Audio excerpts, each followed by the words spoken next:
muitas vezes uma rotina que já foi pré-estabelecida parece que é esquecida Sim. completamente, né, na adolescência. Então, a rotina fica mais difícil. Embora eles sejam uma geração muito imediatista, para os pedidos dos pais, isso não funciona, entendeu?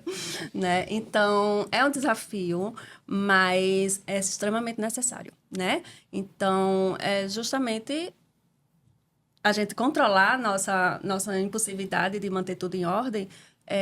Não botou a roupa no cesto. Mãe, cadê aquela minha roupa? Meu filho, você botou para lavar? Então, né? Não dá. Não estava no cesto, você deixou, sabe? Então, assim, você mostrar a ele que toda ação, né? Ou a falta dessa ação vai ter consequência, né? E não a gente sempre, ele não botou, vou pegar, vou lavar, né? Vai precisar. Ele também tem que aprender, porque é aquela frase, se a gente não ensina, a vida vai ensinar. E às vezes com muito menos paciência do que a gente.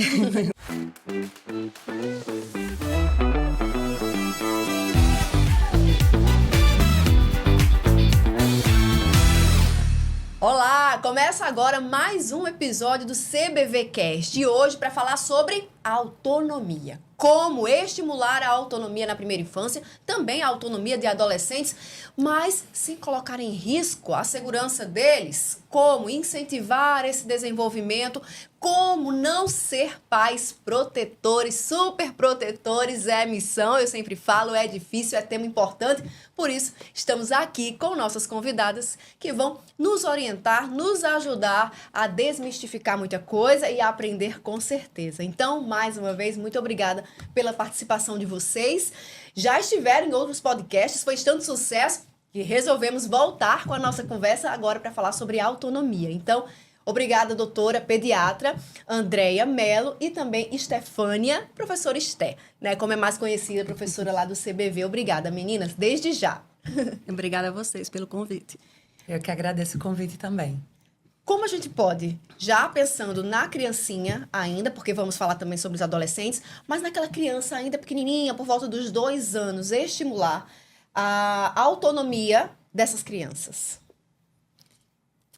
Eu até digo que antes dos 2 anos, É mesmo? a gente já pode estimular a autonomia, começando, inclusive, com a introdução alimentar, né? Eu, como pediatra, estou puxando o gancho para a minha área da puericultura, né? Que são o cuidado, né? Desses 2 primeiros anos de vida, principalmente. Na introdução alimentar, a gente precisa entender que é importante para a criança o contato com o alimento, né? Ela depois vai ficar tentando levar para a boca. Então, assim, isso é uma autonomia que já começa desde cedo, né? E que, às vezes, a família ou o cuidador não tem muita paciência para deixar, porque vai sujar, porque vai demorar, né? Então, é muito melhor pegar e ficar dando na boca da criança para ela comer. Mas isso, com boa intenção, né? Está sendo prejudicial. Porque aí a gente já está treinando, já está dando autonomia para esse bebê, né? E a partir do momento que vai crescendo, a gente também pode incluir certas atividades no dia a dia da criança, né? Que isso vai fortalecer também a autoestima dela, de se sentir importante, participativa, né? E também ser um treinamento, digamos assim, para a vida futura em sociedade. E aí, pegando o gancho de doutora Andréa, né? Como é que a gente pode estimular um bebê para além da alimentação, né? Quando a bebê tá acordada, a gente bota ali no chão, colocar o brinquedo distante, chamar um brinquedo que faça barulho, seja um bichinho que faça barulho, seja uma garrafa com grãos, né? Uma garrafa PET com grãos que faça barulho. Vem cá, vem pegar! E chamando, e a gente está estimulando a autonomia, esse movimento da criança ir buscar, né? E é muito importante para a criança manipular, né? Seja o alimento, sentir esse chão que é estruturante, que vai ajudar ela a se firmar, ela a se desenvolver para poder se levantar, para poder caminhar. E está estimulando a parte sensorial, a parte proprioceptiva da criança, né? Que é extremamente necessária para os limites, né? Para reconhecimento dos limites, para conhecimento do que, por exemplo, é quente, o que é frio, dos perigos que ela pode vivenciar. E essa construção da autonomia é necessária para o processo do desenvolvimento, da aprendizagem. Lá na escola, quando eles vão... Teve uma mãe que disse, acho tão lindo quando eles tiram um sapato, né? Para entrar na sala da psicomotricidade. E aí eu estimulo eles muito pequenos, desde o infantil 1, vamos tirar o sapato, vamos colocar vamos tirar o sapato, vamos tirar a meia, vamos colocar a meia dentro do sapato e vamos colocar os sapatos na parede, né? Eles já entram tão no automático, assim, que eu posso, se eu posso dizer dessa forma, né? Eles aprendem aquilo que eles já chegam, já sentam, já vão tirando o sapato, né? E você falar, mas Esté, bebê de 1 ano e 8 meses, bebês de 2 anos, já começam a tirar os sapatos, as próprias meias, reconhecem o próprio sapato, reconhecem as próprias meias, né? É algo tão simples, mas é tão importante, né? Porque a criança, ela vai se empoderando daquilo que ela pode, né? E à medida que eles vão crescendo, esse sapato, né? A gente, quando eles são menores, a gente calça meio e sapatos. Mas alguns já fazem assim, não, eu só, né? E aí a gente vai deixando calçar o sapato. E aí, isso é tão importante, né? Por exemplo, calçar a meia. Calçar a meia, a gente vai estar estimulando a coordenação motora fina, que serve para a questão da escrita, né? Na pega do lápis, na escrita, né? E estimulando essa parte sensorial que só amadurece aos 3 anos de idade. A parte distal, né? Sensorial, só amadurece com os 3 anos de idade. Então, a gente vai estar ali estimulando essa criança nesse processo. E, a partir disso, a gente está contribuindo para a autonomia delas. Eu acho interessante também, porque nas consultas, né, a gente sempre, sobretudo na puericultura, a gente tem um questionário que se faz para ver se o desenvolvimento neuropsicomotor da criança está adequado para a idade, né? Se ela atingiu os marcos do desenvolvimento. Então, às vezes eu pergunto, ele sabe vestir uma camiseta? A mãe, eu não sei, né? Não, eu que coloco. Eu nunca tentei deixar ele, né? Eu acho que ele não sabe. Vamos começar a estimular, porque ele já tem idade para conseguir fazer isso, né? Ele abre uma gaveta, né? Porque a gente quer ver também se a criança faz esse movimento de andar para trás, né? Para guardar alguma coisa. Não, eu nunca deixei ele guardar nada. Então, assim, a gente tem que estar atenta que essas intervenções, às vezes, podem prejudicar o desenvolvimento neuropsicomotor da criança adequado para a faixa etária dela, que ela precisa atingir esses marcos para, digamos assim, subir o próximo degrau, né? Porque às vezes eu acredito que os pais, eles ficam tão preocupados, e os pais, eu me incluo, tá? Nós pais. A gente fica tão preocupado com coisas do dia a dia mesmo, e até o brincar, e tá atento, e acabam passando algumas coisas despercebidas. Eu lembro que a minha filha, logo no início da escola, acho que tinha uns 2 anos, a professora falou assim, ela é tão disciplinada, a gente termina a tarefa e fala assim, agora a gente vai fechar o livro e cada um vai colocar o livro na mochila. E ela vai até a mochila, eu fiquei impressionada. Eu disse, nossa, ela sabe, ela consegue. Ou seja, eu tava com a cabeça tão voltada para outras questões da casa que eu não percebi que ela já tinha alcançado o mínimo de autonomia, de reconhecer o livro, de saber que aquele livro ela tem que fechar quando terminar a tarefa e guardar na mochila e reconhecer qual é a mochila dela, né? Então, também tem muito disso, né? Dos pais estarem atentos e deixar a criança tentar, pelo menos tentar, fazer a atividade sozinha. Isso. Essa velocidade do mundo moderno, né, de certa forma, está sendo prejudicial, bastante prejudicial nessa questão da autonomia das crianças. Porque, normalmente, a gente nunca tem tempo, né? E aí eu também não estou falando como médica só, eu estou falando também como mãe. Até porque você também é mãe, CBV. Sou, sim. E aí, o que é que acontece? A gente sempre está sem tempo. Então, se a criança vai escovar os dentes só, vai demorar mais, né? Então, muitas vezes... Mas é importante isso, sabe? A gente tem que tentar se organizar para que a nossa rotina... Que a gente entre um pouco na velocidade dos nossos filhos. e não puxar os nossos filhos para a nossa velocidade, né? Então, faz parte das perguntas de desenvolvimento. Ele escova o dente sozinho? Você deixar a criança pegar, a criança fazer esse movimento, né, de escovar os dentes, é extremamente importante para o desenvolvimento dela. Não é só para manter os dentes sem cáries, né? Claro, depois você vai e dá uma escovada melhor, mas deixa a criança fazer também. Mesmo que fique mal escovado. Isso, aí depois o responsável vai e dá uma caprichada, né? Então, a gente vê, por exemplo, para andar, para chegar na escola, tá sempre, né? A gente tá atrasado, isso aqui, andando bem rápido. A criança tem uma velocidade diferente, né? Então, a gente tentar adequar, pensar nisso, né? Que é importante que a gente tenha esse olhar como funciona uma criança e não querer que ela funcione como um adulto.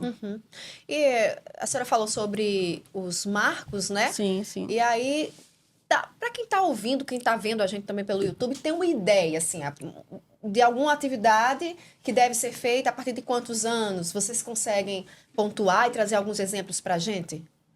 Por exemplo, doutora André, vou pegar o gancho, né? De levar para a escola, né? A criança tá andando, aí leva a criança no braço, né? O quanto... mas é porque eu fico com medo dele cair, né? E aí ele pode se machucar.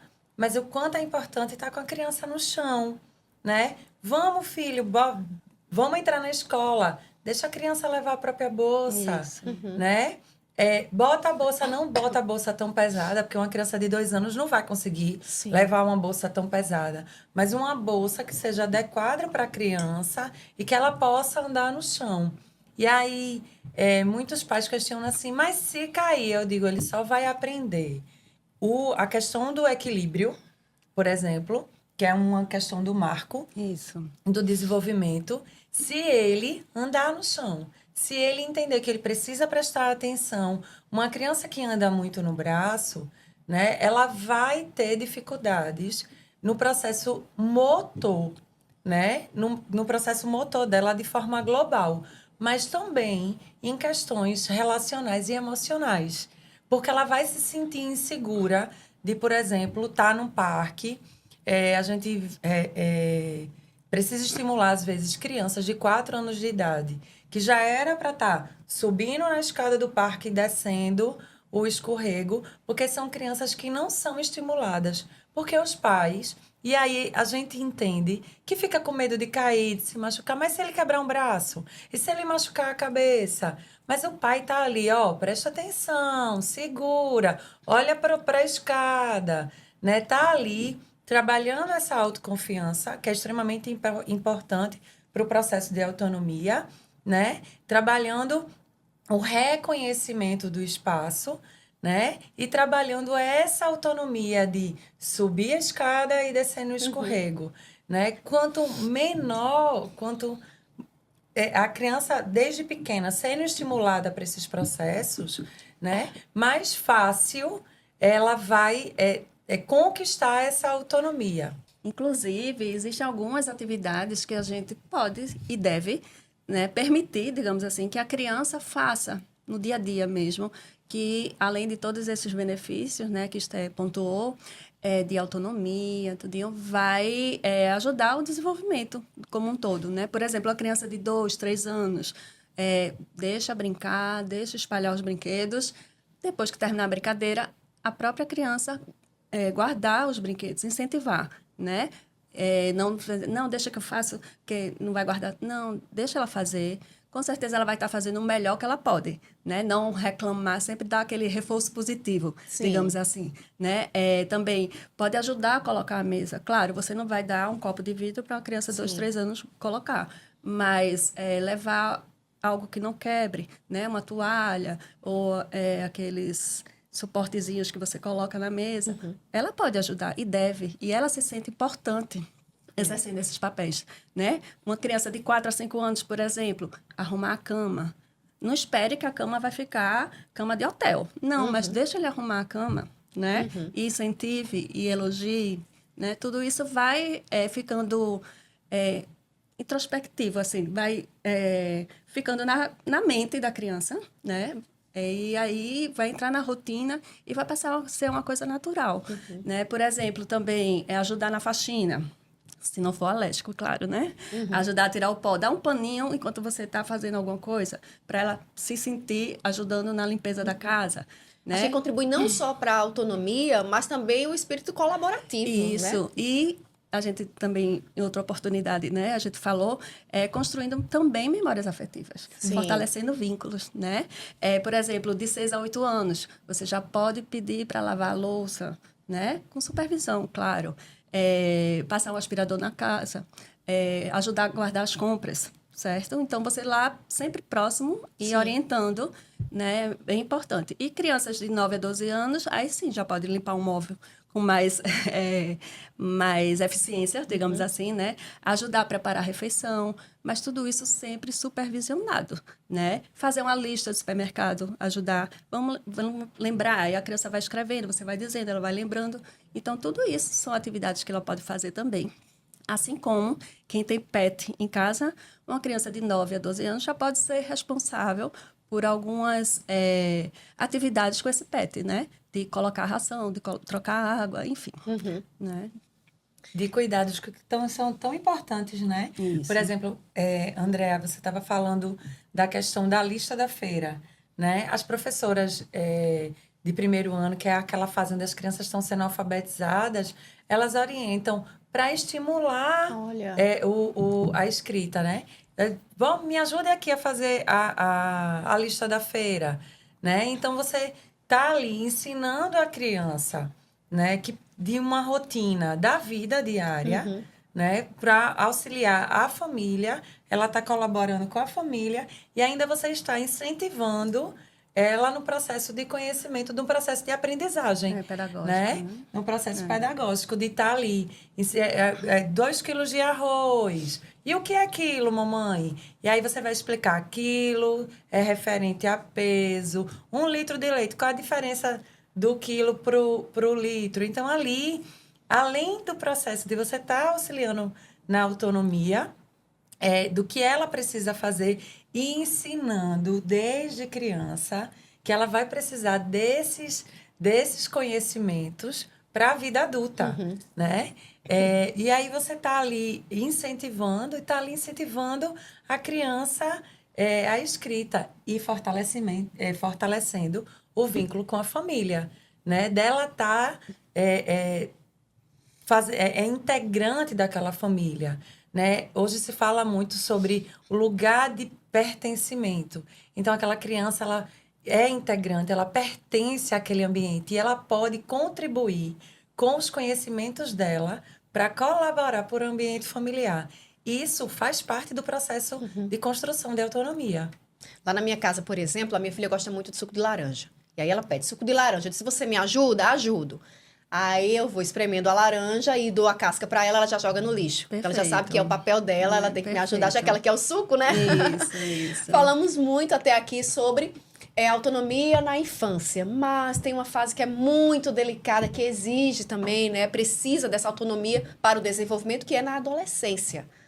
E aí? Quando chega essa fase, o que fazer? Realmente é um desafio enorme, né? A adolescência. E muitas vezes uma rotina que já foi pré-estabelecida parece que é esquecida completamente, né, na adolescência. Então, a rotina fica mais difícil. Embora eles sejam uma geração muito imediatista, para os pedidos dos pais, isso não funciona, entendeu? Né? Então, é um desafio, mas é extremamente necessário, né? Então, é justamente a gente controlar nossa impulsividade de manter tudo em ordem. Não botou a roupa no cesto. Mãe, cadê aquela minha roupa? Meu filho, você botou para lavar? Então, né? Não dá. Não estava no cesto, você deixou, sabe? Então, assim, você mostrar a ele que toda ação, né? Ou a falta dessa ação vai ter consequência, né? E não a gente sempre... ele não botou, vou pegar, vou lavar, né? Vai precisar... Ele também tem que aprender, porque é aquela frase, se a gente não ensina, a vida vai ensinar. E às vezes com muito menos paciência do que a gente. Provavelmente, né? E aí, acho que o grande desafio na nossa atualidade é como possibilitar a autonomia fora de casa. Isso. Né? Porque, às vezes, algumas mães chegam assim, parece que eu preciso ensinar tudo de novo. Precisa. Parece que a gente precisa, não. Precisa. Eu tenho um que está entrando na adolescência em casa, eu tenho um que vai fazer 14 e um que vai fazer 7. E aí parece que eu estou tendo que ensinar tudo de novo para ele, né? Porque é um processo até de entendimento dele próprio, de se reconhecer neste novo corpo, com novas obrigações, né? No processo da própria escola, modifica as exigências, né? Os pais, a gente já se distancia um pouco mais da escola, a obrigação é dele. Por exemplo, aí eu vou trazer a questão da escola. Quando eles são menores, trabalho, tudo, a gente tá ali mediando, né? É importante, o que é que tem para fazer hoje? Eu tenho um trabalho para a escola, você já resolveu o que é que precisa? O que é que, se eu precisar da minha ajuda, eu estou aqui. Mas dá autonomia para ele resolver a questão do trabalho da escola, para ele resolver as questões da própria escola. Vá na coordenação, converse com a coordenadora, converse com o seu professor, Isso. né? Se precisar de uma intervenção, eu estou aqui. Eu estou lhe ajudando. Vai resolver, a gente né? pode até orientar. Busque fazer desse jeito, converse desse jeito. É a forma de dar autonomia, né, para a criança, para o adolescente. Porque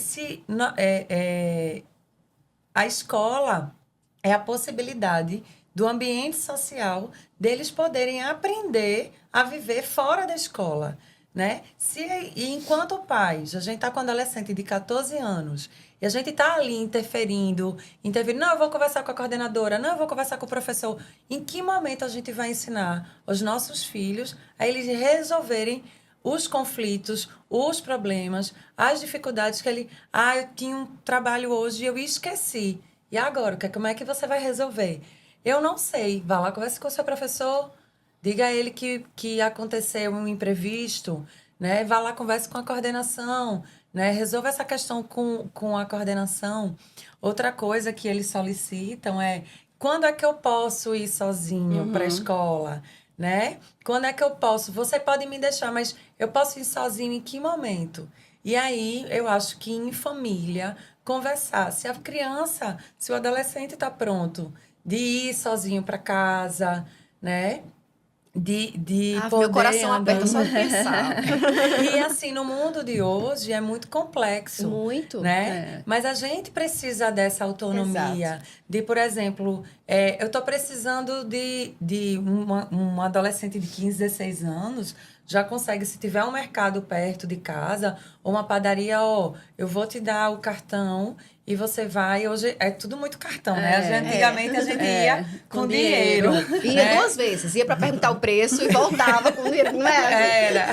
Era bem assim. E aí você possibilitar assim, vai comprar o pão para o jantar, né? E orientar, fica atento na rua, atravessa o sinal.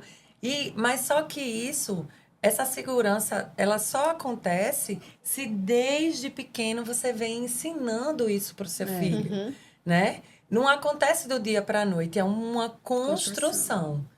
Pois é, e eu lembrei agora de um fato lá de casa, né? Porque o momento mais esperado, tenho uma padaria próxima e não precisa nem atravessar a rua, no mesmo quarteirão. E aí o momento mais esperado era quando é que eu vou poder comprar pão só, né? Até que começaram aí, né? Eu tenho um que atualmente está com 20 e o outro está com 17 anos.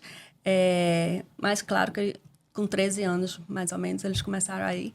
Mas assim, foi uma vez, a primeira semana depois, ninguém queria mais comprar pão. Deixou de ser novidade. Pois é. Aí eu costumo dizer, voltando aqui para a questão dos adolescentes, a gente tem que dar uma certa liberdade, mas uma liberdade vigiada, né?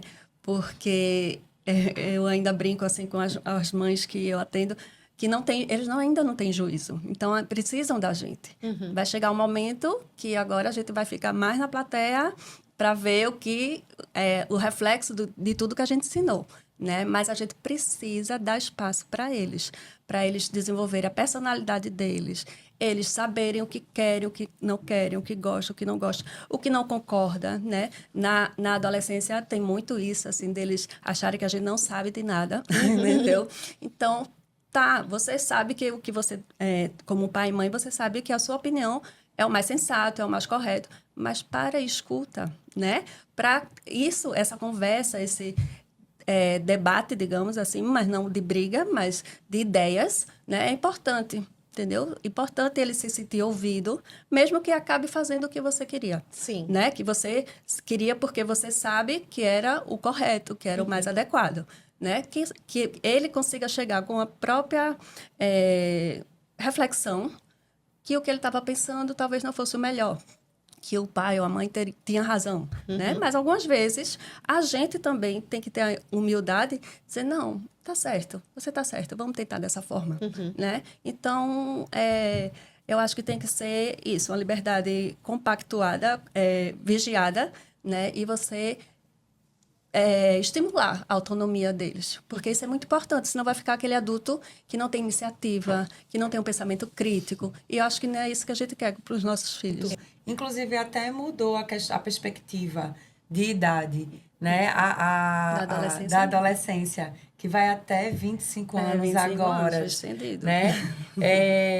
Quer dizer, antigamente, o adulto, a partir dos 18 já era adulto. Hoje, não mais. Se estendeu até os 25, porque hoje a neurociência, avaliando, diz que esse cérebro se desenvolve e se completa até os 25 anos de idade. Então, a essa família precisa dar assistência a esse adolescente até essa idade. Né? Então, isso vai muito de família para família, de adolescente para adolescente. É uma coisa, a gente é muito complexo, mas a gente não pode comparar os nossos filhos com os filhos dos nossos amigos, com os próprios amigos, né? Porque cada um percebe o mundo do seu jeito. E a gente precisa estar atento a como ele percebe o mundo, como ele vivencia o mundo, para a gente poder auxiliar no processo de construção de autonomia. E eu ainda diria mais, que a gente também não deve comparar como a gente era quando tinha a idade deles. Sim. Né? Porque Isso. o contexto hoje em dia é completamente Totalmente diferente, diferente. né? E assim, eu acho que existe uma linha muito tênue, né? Até da superproteção, né? E para a autonomia. Acho que é uma linha muito tênue que existe. E para a gente ter essa percepção, eu acho que o que contribui muito é o autoconhecimento, né? Os pais se conhecerem, conhecerem o seu filho, como Esté disse, né? Tia Esté disse, que, assim, depende, não é uma regra de bolo. A gente tem mais ou menos, 2, 3 anos dá para fazer isso, 5, 6 anos dá para fazer isso. Mas depende, né? Não é uma coisa fixa. O ser humano, ele é muito variável, né? Sim. Então, eu acho que o autoconhecimento, né, dos próprios pais, para perceberem até onde deve ir e até onde pode deixar que o filho faça, né? E a própria criança também se perceber capaz ou não, né? E acho que eu sou fã do mindfulness, né? Da atenção plena. E, assim, é uma contribuição enorme que realmente pode dar a nível de autoconhecimento, sabe? De percepção, porque a gente faz tudo tão no automático que a gente nem se percebe, nem se conhece. É um termo ainda novo. Então, para quem Isso. está ouvindo, para quem está acompanhando a gente também pelo YouTube, explica melhor o que é e como funcionaria isso para a Certo. criança e adolescente. É um tipo de meditação, né, o mindfulness, que é a atenção plena. Você não precisa necessariamente estar sentado naquela posição que todo mundo imagina Sim. para meditar, né? É você estar comendo com atenção. Você está percebendo que você está mastigando, você está percebendo os sabores, você está, por exemplo, percebendo que você está respirando, né? Você perceber o ambiente que você está, o som do passarinho que tocou, que cantou, enfim. É você prestar atenção no momento presente, estar presente no momento presente. Claro, uma meditação pode sim você sentar e ficar, tentar não acompanhar seus pensamentos por um determinado tempo. Mas uma meditação também pode ser uma meditação guiada, feita uma historinha que você pode contar para o seu filho na hora de dormir, né? Então, tudo isso ajuda a gente a lidar melhor com as emoções, com nossa ansiedade, com nosso estresse e faz com que a gente tenha também qualidade de vida e se conheça e consiga se perceber os nossos limites, bem como a criança também é capaz de começar a desenvolver isso. Eu uso uma técnica. Sim. Quando as crianças... uma técnica do Mindfulness. Como é que fala? Mindfulness. Eu uso uma técnica. Quando as crianças, elas estão no momento de brincar e aí vivem um conflito ali que uma não consegue se controlar, né? Que ela se descontrola emocionalmente. E aí eu digo para ela, o que é que tá acontecendo? Eu tô muito irritada, eu tô com muita raiva. Vamos tentar se acalmar?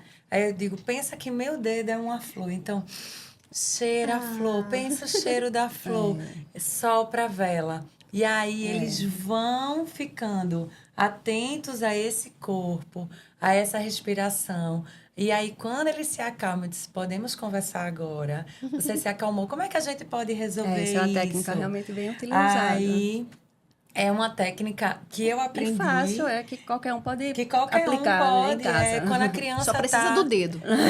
Só precisa do Até dedo. imaginar o dedo. Até imaginar o dedo. E aí, cheira a flor, sopra a vela. E aí, quando a criança tá... Aí, cheira a flor, olha que cheiro bom dessa flor. Essa flor tem cheiro de quê? Né? E sopra a vela para a criança se acalmar. Porque é uma coisa que eu digo para os pais. Né? Não adianta conversar quando a criança tá irritada, quando ela se frustrou, né? porque você precisou dar um limite. Né? Ela precisa se acalmar. Quando depois que ela se acalma é que você vai precisar conversar e entender o que foi que aconteceu. Porque, né? assim, por exemplo, para uma criança andar sozinha na rua, ela tem que estar com atenção plena, ela tem que estar presente no presente, né? Para atravessar uma rua, Então, assim, a gente se esquece disso e vive sempre pensando no futuro, Tá tudo relacionado, né? Tá tudo interligado. E aí, essa questão da atenção também está intimamente relacionada com a autonomia também. Isso.